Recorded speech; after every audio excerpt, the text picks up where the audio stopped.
Cher ami, bonjour. Je suis convaincu que vous allez très bien. Et je vais vous apporter un autre thème aujourd'hui qui va vous permettre d'être encore plus solide, plus convaincant, plus dur et plus sage. Le sujet de ce jour portera sur comment attirer les gens naturellement vers vous. Oui, il y a certains caractères que vous devez développer en vous pour attirer les gens naturellement vers vous. Si vous voulez attirer les gens vers vous, cela veut dire que vous apportez de la valeur à la société. Vous apportez de la valeur à la vie. Et du moment où vous le faites, on vous appelle quoi? Les gens vous apprécient. Tout le monde apprécie quelqu'un qui apporte de la valeur à la vie. Et ainsi de suite. Dans cette vidéo, restez jusqu'à la fin car elle serait importante, très importante pour vous afin que vous développez votre mindset, votre connaissance et votre panier intellectuel. Sur ce, quelqu'un a dit que fais ce que tu peux en bien, à qui tu peux, quand tu peux, où tu peux et comment tu peux. Dans la vie de nos jours, nous avons constaté que certaines personnes font le contraire. Mais nous n'allons pas nous focaliser sur le contraire, mais nous allons nous focaliser sur ce qu'il faut faire pour que la société se porte très bien. Pour attirer naturellement les gens vers vous, vous devez appliquer quoi? La complémentarité ou bien complimenter les gens. La toute première des choses, c'est complimenter les gens.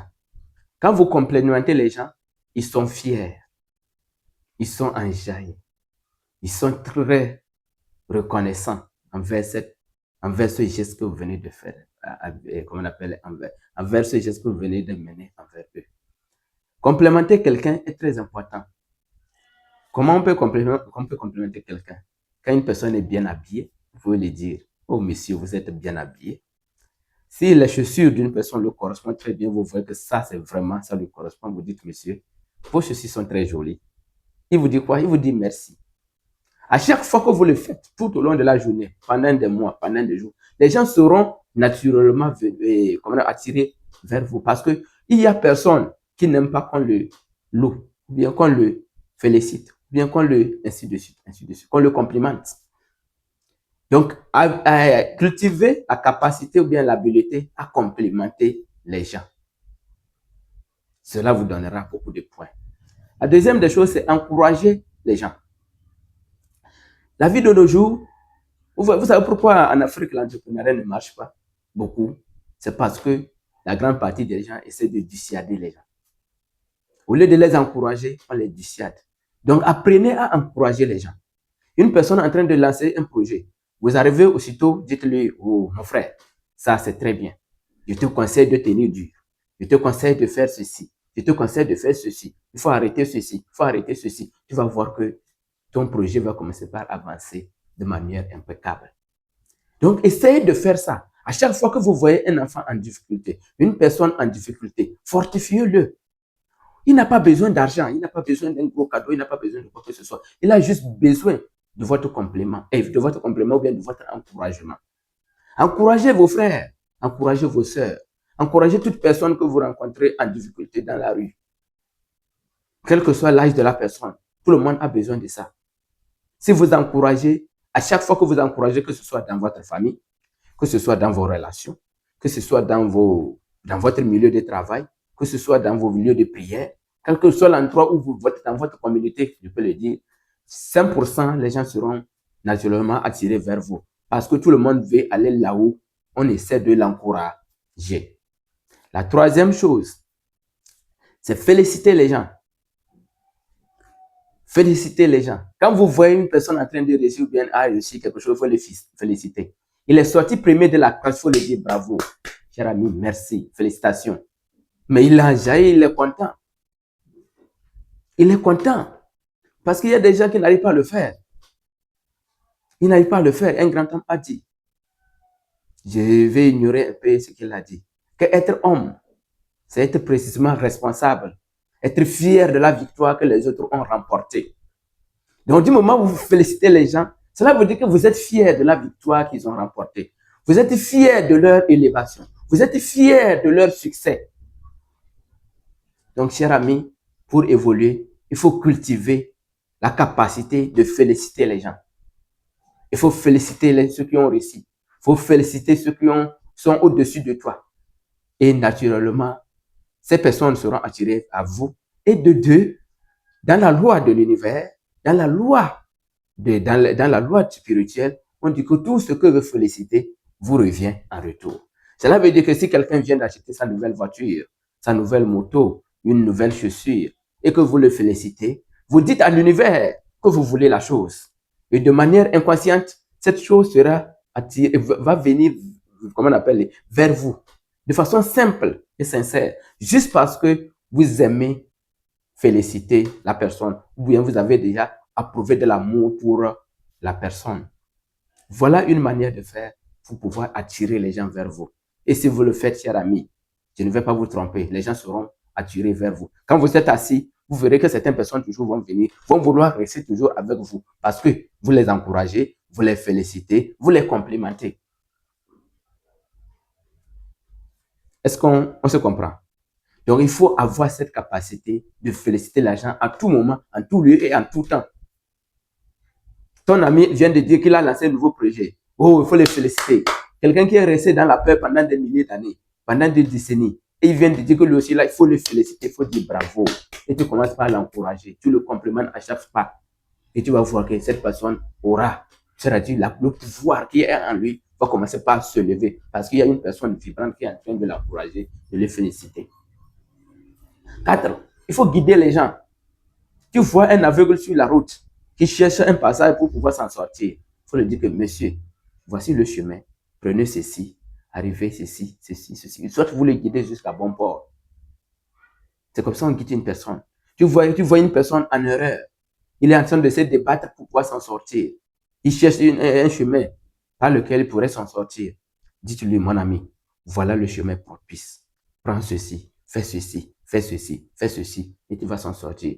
Un enfant qui est en train de vouloir traiter un exercice alors que vous le maîtrisez très bien, dites-lui, utilise cette règle. Quand tu utilises cette règle, tu vas, c'est-à-dire, quand vous le faites, à chaque fois que vous répétez des trucs comme ça, la personne serait naturellement attirée vers vous. Donc, guidez les gens. Quel que soit le domaine dans lequel la personne a besoin de guidance, il faut le guider. Et les gens vont vous aimer, les gens vont vous apprécier, les gens vont aimer rester avec vous. Les gens vont faire compagnie avec vous de manière naturelle. Et vous serez naturellement attiré. Donc, guidez les gens dans leur activité, quelle que soit l'activité, quel que soit le domaine, quel que soit ce que la personne fait, et qu'il a besoin d'un guide, guidez-le. Et vous serez récompensé. 5. Il faut aider les gens. Aider les gens ne signifie pas seulement donner de l'argent aux gens. On peut aider une personne sans même en donner un franc. Sans même l'apporter un cadeau. Comment est-ce qu'on aide une personne? Une personne est dans le besoin. Si c'est financier, il faut l'aider. Si ce n'est pas financier, il faut l'aider. Je vois qu'un garçon, par mégarde, il a heurté une pierre. Et il transportait les oranges. Les oranges sont tombées. Il est en train de les ramasser. Tu es de passage. Tu t'arrêtes. Tu aides ce petit garçon pour ramasser ces oranges. À la fin du travail, le garçon va te dire quoi? Merci. Quand tu dis merci, tu dis avec plaisir. Le fait de le faire va implémenter, va subliminalement s'installer dans l'esprit de ce garçon en disant que, donc à chaque fois qu'une personne est dans cet état, je dois obligatoirement l'aider. Tu as participé à l'évolution de la société. Tu as participé à l'évolution de la société. Ce garçon, désormais, quand il serait dans la rue, en train de voir les mêmes trucs pareils, au lieu de passer, il va aussi s'arrêter parce qu'il a été aidé une fois dans le passé. Parce qu'il ne croyait pas qu'une personne pourrait l'aider à ramasser ses oranges. Alors c'est toi qui es venu le faire. Quand tu l'as fait, tu penses que c'est gratuit. Tu penses que c'est gratuit, mais il a installé ou bien il a associé cette aide-là à un futur problème qu'il pourra aussi, de manière inconsciente ou bien consciente, aider l'autre personne en difficulté. Donc, je vais te conseiller d'aider les gens, quel que soit le domaine dans lequel, ou bien quel que soit le besoin, quand ils seront dans le besoin, ou bien quel que soit le besoin dans lequel ils sont. Si tu le peux, fais-le. Cela va t'apporter beaucoup de chance, beaucoup de grâce, et ça va t'ouvrir beaucoup d'opportunités. 6. La 6e partie, c'est faire plus ce pourquoi on te paie. Faire plus que ce pourquoi on te paie. On te paie 60 000. Il faut faire un travail de 80 000. On te paie 100 000. Il faut faire un travail de 120 000, 130 000. Voilà faire plus que ce pourquoi on te paie. Il ne faut pas t'arrêter à ta juste valeur. C'est-à-dire qu'on me paie 20 000, je fais un travail de 20 000, ou bien souvent même en deçà. On t'a employé quelque part, on vous dit de venir à 8 heures. À 8h00, tu es là, c'est bien. C'est pas mal, tu as respecté l'heure. Mais il fallait venir encore plus tôt. 30 minutes avant, et commencer par exercer l'activité avant 8h00. En Afrique, quand tu le fais, les gens te disent que non, toi tu veux être bien vu. Non, pas seulement bien vu, mais tu veux ajouter de la valeur à la société. Tu veux ajouter de la valeur à la vie. Tu veux ajouter de la valeur à la vie. Et ça sauve. Ça donne de l'énergie. Ça donne de l'amour. Ça crée des relations. Ça ouvre les portes. Donc, travaillez plus que ce pourquoi on vous paie. Vous partez, l'heure réglementée, c'est à 16h, vous partez. Tu peux travailler jusqu'à 17h. Ce qui me fait peur ici, chez nous ici, quand une personne travaille et il a de la promotion, peut-être on l'a nommé directeur quelque part. En Afrique ici, j'entends souvent dire que si on te nomme directeur, c'est pour aller se reposer. Mais mon œil, qu'est-ce que cela veut dire? Si on t'a gradé, cela veut dire que tu dois travailler plus. Mais ici, chez nous, le contraire, c'est que si on grade une personne, il associe cette élévation à quoi? Au repos. Maintenant, je dois travailler moins. On m'a gradé, moi, je suis le chef. Donc, le chef travaille moins. Mais qu'est-ce que ça veut dire, travailler moins étant chef? C'est le chef qui doit travailler plus et donner un bon exemple à ses collaborateurs, à ses associés. Mais si le chef travaille moins, qu'est-ce qui pourra encourager les autres à travailler plus? Non, rien. Donc, si on t'a nommé chef, c'est pour te dire que toi, tu serais maintenant un bon exemple pour le reste. Mais je vois des gens qu'on leur dit que, bon, on va te nommer superviseur. Quand on te nomme superviseur, bon, maintenant on m'a nommé superviseur, c'est pour aller me reposer un peu. Quelle bêtise! Ce sont des âneries, c'est de l'idiotie. Et c'est pour que vous allez voir que c'est pourquoi dans certaines entreprises, le travail est bâclé, le travail est médiocre. Parce que les gens ont compris que quand on te nomme chef, c'est pour se reposer. Mais par contre, quand on te nomme chef, c'est pour te dire que tu dois travailler plus. Il est chef. Maintenant, il vient à 10h au lieu de 8h. Il est chef. Il vient à midi. Il fait 2 minutes, il repart. Il est chef. Ça, c'est de l'idiotie. C'est de la bêtise. C'est de la bêtise. Ce n'est pas possible. Comment peut-être nommer chef, tu vas venir à midi? Il va faire une semaine sans aller au travail parce qu'il est chef. Non, non. Après, si on lui recale, il trouve qu'on lui a recalé parce que les autres l'ont saboté. Qui t'a saboté, tu t'es saboté soi-même parce que tu n'as pas été capable de travailler plus que ce pourquoi on te paie. Il y a des gens, vous voyez que des gens, chaque temps quand ils travaillent, ils regardent l'heure. Il est 11h30. Il est pressé à partir vite. Mon frère, si tu es dans le cas et qu'on t'a employé quelque part, à chaque fois que tu regardes l'heure, il faut savoir que ce n'est pas ton service. Tu n'es pas appelé à travailler là-bas. Cela veut dire que si une personne regarde, vous savez ce que cela veut dire? C'est synonyme de quoi? D'anxiété, synonyme de pression, synonyme de découragement, synonyme de contrainte. Cela veut dire qu'il est contraint à rester là-bas. Sinon, il n'est pas là-bas par volonté.